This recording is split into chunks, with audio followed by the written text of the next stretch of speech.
Yom Kippur. Today is Tuesday, September 29th. Good morning, everybody. Welcome to today's Tanya session. We're learning about Chabad Chassidic philosophy. It's the day after Yom Kippur. A bit of a spiritual hangover here after the intensity of the day of Yom Kippur, which is beautiful. Going to keep that power, that energy channeled. And what more of a beautiful and appropriate way to channel the energy of Yom Kippur and to schlep it down into our daily practice than by applying it into a weekly session of Tanya study. I hope that everybody had a safe, a meaningful, and a spiritual Yom Kippur wherever you may have been. Good morning, Dean Dubensky. Good morning, Harvey. I know Dean was able to join us yesterday for the outdoor service. Harvey up in Chicago. Hope all was well over there.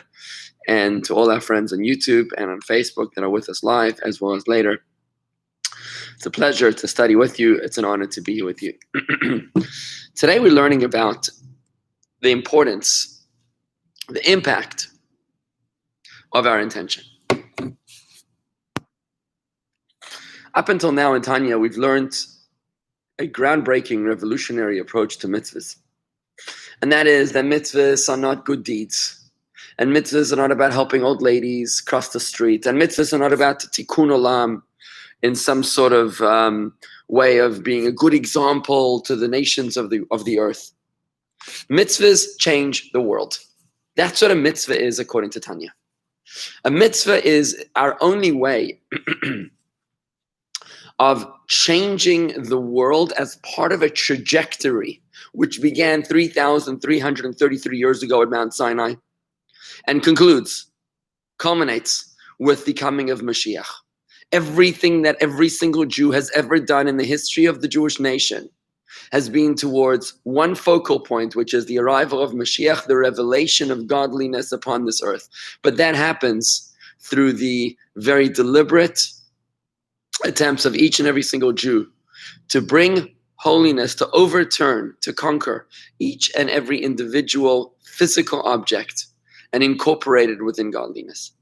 Every time that we do a mitzvah with a physical object, we infuse godliness and holiness into that physical object. Whether it's a cup of water that you're blessing before you drink it, whether it's a lulav or an etrog that you shake on sukkahs, if it's a sukkah that you're building, or if it's your bank account from which you're tithing. All of the above, incorporating all 613 mitzvahs, are all part of an effort to sanctify this physical world. And hence, it is so critically important to make sure that your mitzvahs are physical mitzvahs. It's not enough for them to be spiritual mitzvahs. It has to be physical.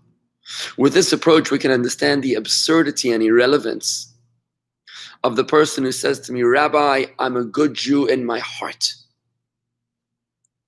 That's got nothing to do with anything, friends. I'm asking you to do a mitzvah. I'm asking you to light Shabbos candles. I'm asking you to study Torah with me. I'm asking you to lay tefillin. What's going on in your heart has absolutely nothing to do with whether or not your house has become connected to the godly network. Whether your phone, your laptop, your Wi-Fi network, your bank account, your dining room table is a place that is holy, has been incorporated within godliness. The mitzvahs need to be observed on a physical plane. If they're not observed on a physical plane, they're utterly useless. It's as if they haven't been observed at all. And thus we say at the very beginning of chapter 38 in Tanya, in light of all that has been said above, one will clearly understand the decision of the code of Jewish law that has been laid out in the Talmud and the codes, that meditation is not valid in lieu of verbal articulation. When you daven, you have to hear yourself davening. If you cannot hear yourself davening because you've been davening, praying in your heart, you've done absolutely nothing. If it's meditation without action, it's valueless. So that if one has recited the Shema only in his mind and heart, even with the full force of his concentration, kavanah, he has not fulfilled his obligation, and he's required to recite it again early. verbally. Similarly, with the grace after meals, which is ordained by the Torah, it's a biblical commandment to praise God after we eat. And with the other benedictions ordained by the rabbis and with prayer, if you've uttered them with your mouth, if you've uttered them in your heart, concentration, but not your lips, you've not done anything. On the other hand, if he's uttered them with his lips, but did not intend with his heart, he has fulfilled his obligation. We finally are able to make sense of this, to finally understand that the mitzvah is an act of conquest. We literally change the world each and every single time we do a mitzvah with a physical object. And the question we started talking about last Tuesday, was what then is the value of kavanah, of meditation, of concentration? Is there any value at all? Tanya proceeds to tell us that there's only two parts of our morning prayers that demand the concentration. In addition to verbal articulation, which is action. When you move your lips and when you audibly recite the prayer, it's an action as opposed to something which is purely in thought.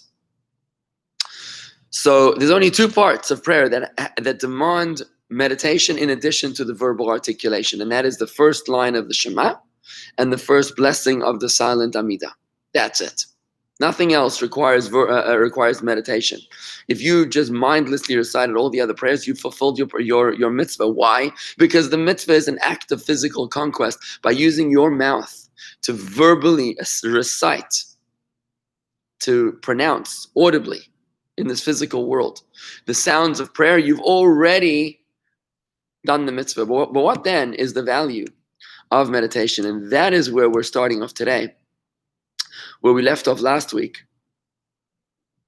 about the value of kavanah, which is really the theme of chapter 38. The answer lies in the unique status of action mitzvahs.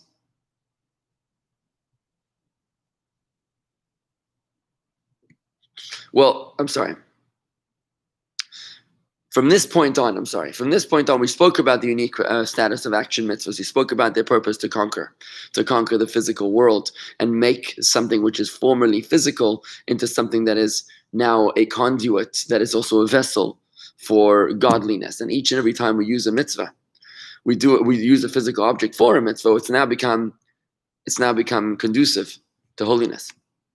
The culmination of all those efforts, by the way, is when Mashiach will come and God will lift the veil of all of his presence, the veil which hides his presence, and reveal the godliness that we have brought into this world through each and every physical mitzvah that we've done.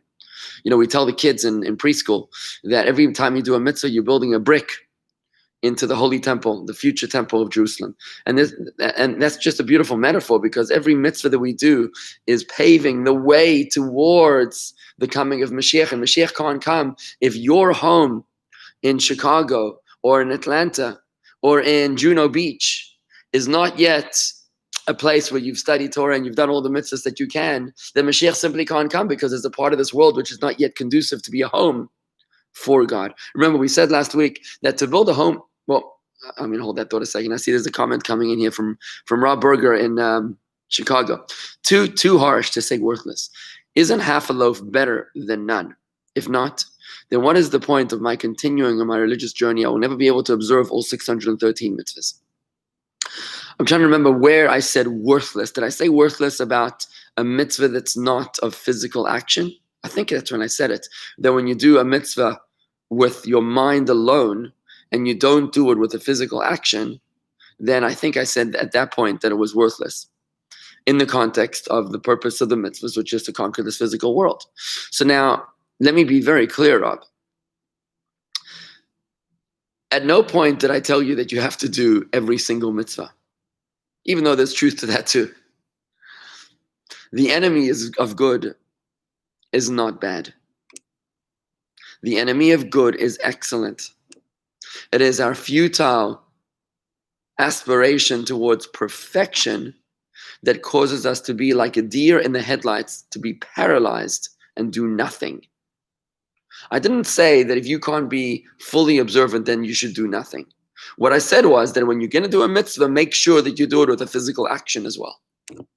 Make sure that you don't leave it as purely a meditation of a mitzvah, but give it physical expression. If you were under the impression that I said that you have to do all the mitzvahs, then that's not what I meant.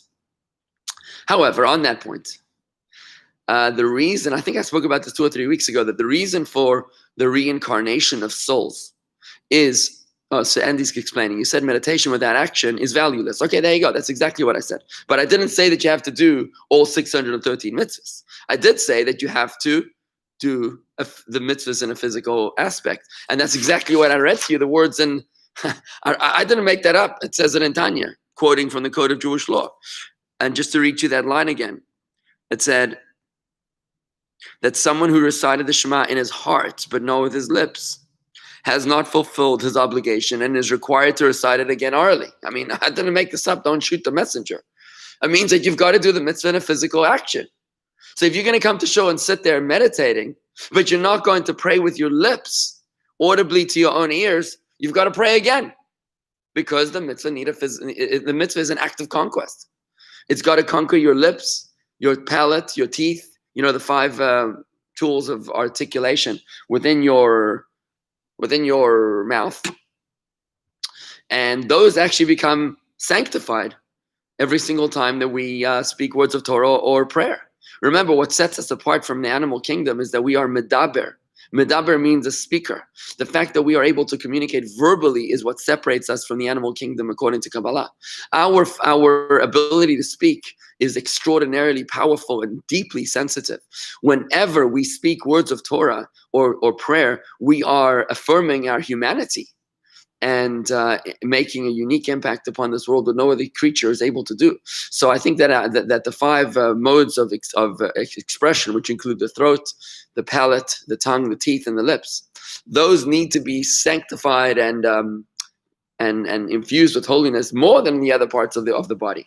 Maybe the arm it's enough to lay tefillin once a day, but the teeth and the throat and the palate, they need to be more sanctified more than anybody else. Good morning, Rob Saunders.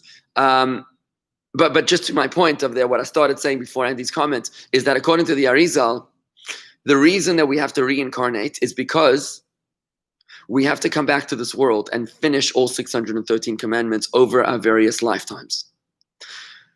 Because it's only, we learned this, I think, in the last chapter, that it's only through the fulfillment of the 248 action mitzvahs and through the 365 passive prohibitions that we are able to sublimate and sanctify our unique portions in this world.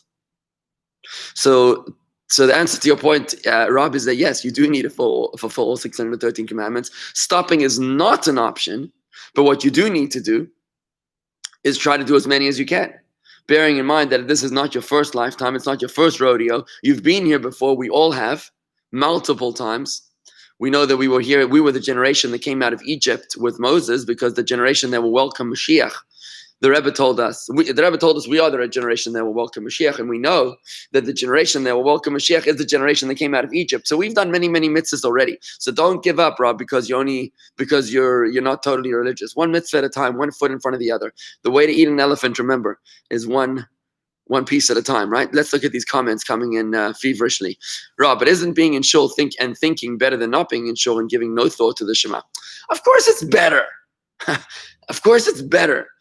But because at least you're doing a mitzvah in thought, and what we're about to explain, Rob, is the powerful impact of our intention. There is a tremendous, tremendous value to intention on its own. We're going to get there in a moment. However, let's never forget that the mitzvah must be observed on a physical plane in order to transform this world. That's the purpose of a mitzvah. It's a little bit like saying, it's a little bit like calling your wife and saying nice things to her without pushing the green send button. So if you push the green send button, then you've opened the lines of communication. But if you only sit there and talk like this and say nice things, but you just didn't call her actually, then you didn't really make the connection. Is it better to think those things on your own without making the connection? I guess, yes, of course it's better to think those things. And we're going to learn about the power of intention in a moment, hopefully. But It's not all or nothing, Rob. You know what I mean? It's not all or nothing. But at the same time, I think it's important to realize, to always remember the point of the mitzvah is to sanctify this physical world. And if you didn't connect to this physical world through an action, then you've missed the point of the mitzvah. Andy, but Rob has a point. It seems too harsh since having a good heart intention is a good thing. It beats alternative. Yes, Andy, I agree. A good intention is good, but you didn't fulfill the purpose of the mitzvah. When you say, Rabbi, I'm a good Jew in my heart, but you didn't lay tefillin, you've not fulfilled your purpose in this world. It's nice to have a good heart, and there's tremendous value, as we're about to explain, to having a good heart and good intentions, whatever that means. But if you didn't do the physical mitzvah, you missed the whole point. Terry, it's valueless in terms of changing the world. Correct, well stated, but maybe valuable in terms of helping somebody get centered or calm themselves. Beautiful. I think what the rabbi is saying is that that's not the Jews' focus. Beautiful. Thank you, Terry, for representing me so nicely. Good morning, Ed Hockman. That's exactly the point. In terms of changing the world, the intention has done nothing. But in terms of helping you become a better person, of course, it's a good thing. And maybe that would be a nice compromise. Terry, thank you for explaining that point. Good. Okay, so let me go a little further here. So what is then the value of the intention? When it comes to making a difference to this physical world, when it comes to conquering something which is until this point under hiding godliness, just not betraying its source, just hiding godliness and spiritually neutral, and now incorporating it within Hashem, within godliness, making this a home for God, the intention doesn't do much. From that perspective. However, from the other side of a coin, instead of talking about the impact of our mitzvahs below, when talking about the intimate bond with Hashem performed through our mitzvah, when talking about the degree of godliness drawn, this is indeed the result of the intensity of the kavanah, of the intention with which the mitzvah is fulfilled. So impact down below depends on action. But what is being drawn from above, that depends on your intention. A mitzvah performed without kavanah has a great impact below to transform the physical object. But a mitzvah performed with kavanah, with intention, not only does it transform the physical object, but it draws down a very powerful degree of godliness from up above. Despite the seeming lack of importance of intention, the Talmud says that a mitzvah without kavanah, without intention, is like a body without a soul. And I think that gives us a very beautiful analogy to understand the importance of kavanah. So when you have kavanah without action, when you have meditation without action, you might be connecting to a high level of godliness, but it doesn't go anywhere. It has no impact. But when you have the action together with intention, you've now got a body together with a soul. Now you've got a beautiful, living, breathing being. Right? Just like the difference between the life of a body and the life within the soul. We're going to understand this difference through the metaphor of the life within the body and the life within the soul. Where is the... I think we can all recognize the fact that the life within the soul, there's tremendous life within the soul. The soul is a piece of God. It literally, it's full of godliness. Not that we can see a soul, but the idea of a soul is raw godliness. Whereas a human body has a very low level of godliness within it. What is the godliness, the godly energy within the body? It's the creative life force. You know, when God created the world in 7 days, he didn't just create the world and go on vacation. We've spoken many times about the doctrine of perpetual creation, about how God continues to create the world at every single moment in time. God continues to create the world over and over and over again. And if you were to stop creating the world for even an instant, then that object or the world would cease to exist.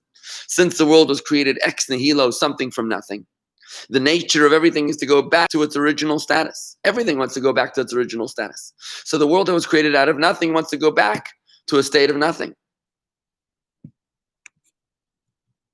What prevents the world from going to a state of nothing? It's only that God continues to create the world at every single moment of time. So every single object in this world Even though it doesn't look like it's being created at every moment in time, but the table that you're sitting at right now, or the furniture that you're sitting on right now, is actually being created by God at the moment in time, recreated it over and over and over again. And if God was to cease creating this physical furniture that you're sitting on right now, then it would simply cease to exist. Thus, the Arizal explains that every single physical object has a soul inside of it. That soul is the divine life force that's creating it ex nihilo at every single moment in time. So the furniture you're sitting on has a life force that's creating it something from nothing at every moment in time.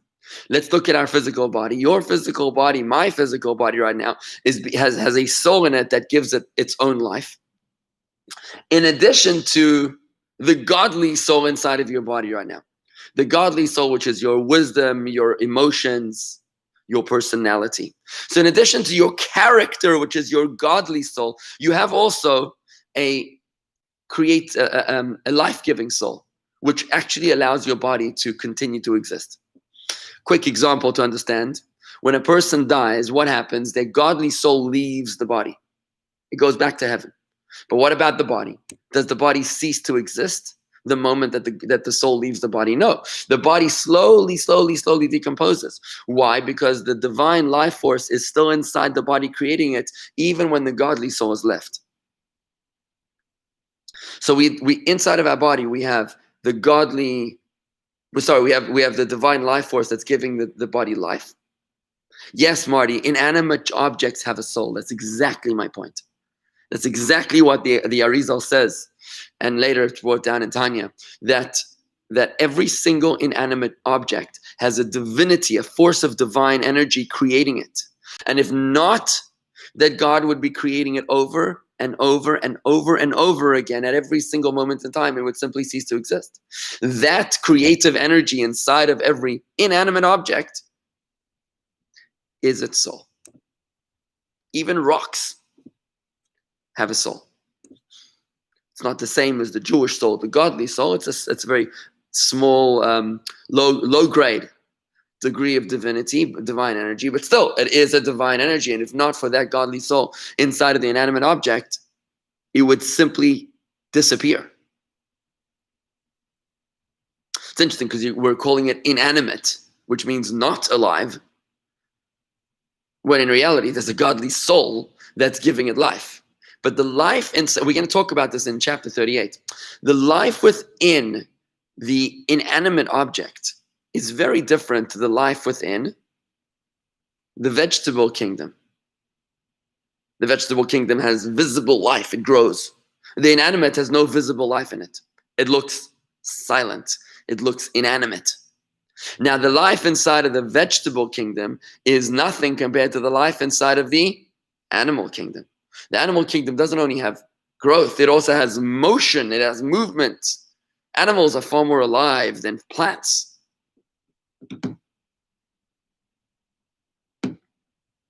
Which is probably why people that are vegetarians won't eat the animal kingdom because of the life inside of the animal kingdom. But they will eat vegetables. They don't care about the life inside of the vegetable kingdom. Because the degree of life inside of the animal kingdom is so much greater than the degree of life inside of the vegetable kingdom. It doesn't bother them. You know, somebody once criticized for being a rabbi and eating meat. How dare you eat meat? How can you take away from God's life in this world? I said, how dare you murder a tomato? Why is it suddenly okay for you to murder a tomato? Just because you don't talk to the tomato, therefore, because you can't see how he communicates with his fellow tomatoes, therefore, he's not alive. Of course, there's still life in there. Obviously, my point was that we're allowed to eat what God allows us to eat. And in the Torah, it says you're allowed to eat meat. So just because your red line is allowing you to eat vegetable kingdom, why should I subscribe to your red line? I subscribe to God's red line, to God's red lines. That's it. You know, and that's what a mitzvah is and a prohibition is. Point is, the animal kingdom has life in it, less life than the animal kingdom, but more life than the inanimate kingdom, and higher than all is the human kingdom, which has even much more life than the animal kingdom, which the human life is able to think and create and innovate and change and modify and repent and all sorts of amazing things. So we see 4 levels of life, right? And this is actually the analogy within Tanya 38, today's chapter, which explains to us that there's different kinds of life force. So when you do a mitzvah without intention, or you do a mitzvah with intention, it's like a body without a soul or a body with a soul. And the degree of your mitzvah, the impact of your mitzvah, the kind of life force that's drawn from above, the kind of godliness that you're drawing down to this world, all depends on your degree of intention. And that's the impact of our intention. So when it comes to how much making a difference to this physical world, it's all about action. You cannot make a difference to this physical world without action. But what kind of difference are you making to the physical world when you do an action? What degree of godliness are you schlepping down to this world? Are you drawing down an inanimate degree of godliness? A flora degree of godliness, a fauna degree of godliness, or a human degree of godliness? Are you bringing down 5G, 4G, 3G, or dial-up internet? Right? Depending on what degree of connection you're drawing down, that depends on your intention. And that's why the Kabbalah tells us, brought down in Tanya, that a mitzvah without kavanah, without intention, is like a body without a soul. Because there's far more life force in our soul than there is within our bodies, within our inanimate bodies, physical bodies. And that is impacted directly by our intention. So in addition to all the conversation we've had so far in the past few chapters of Tanya about the importance of action, now the Alter Rebbe is introducing us to the other side of the coin, that the action will make a difference down below. But what kind of holiness are you injecting into your glass of water, into your tefillin on your arm, into your Shabbos candles, into your matzah, into your lulav, into your sukkah, into your prayer? The degree of godliness, the intensity of godliness that you're drawing down to this world has everything to do with the degree of your meditation, of your kavanah. Let's take a look at the comments coming in. So Marty, I hope I've answered your question. Inanimate objects do have a soul. The nefesh stays with the body for a period of time, even after death. Now, when you say that, Marty, the nefesh is part of the godly soul. So there's a part of the godly soul which lives inside of the physical body, even after you die.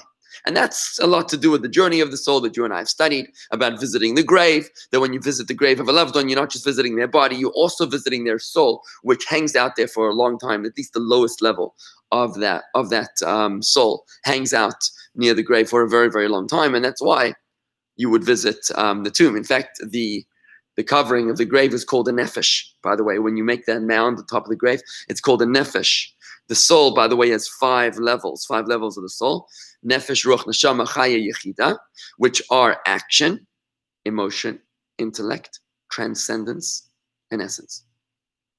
Action, emotion, intellect, transcendence, and essence. The lowest level is action, physical. That lowest level is what sticks around with the body for a while, for a very long time. But that's to be understood separately from the life force that actually gives life to create the physical body ex nihilo, something from nothing. And that is the low-level energy, which is literally allowing the body to be, not to give it life, just to be, to exist. Andy, it makes sense in that all objects vibrate, have a natural frequency. So inanimate objects have a soul. How interesting. I'm not familiar with this idea, Andy, what you're talking about, but I have heard about it, that physical objects have a vibration or a frequency or something. I guess you are far more in tune to these ideas in your profession. But that's a very nice supporting point here, to say that all physical objects have a vibration, have a frequency, which would gel really nicely with the idea that they have a soul. Beautiful point there. Thank you, Marty. Okay, great. YouTubers, very good. Great. Okay, let's go. So just to wrap up this idea,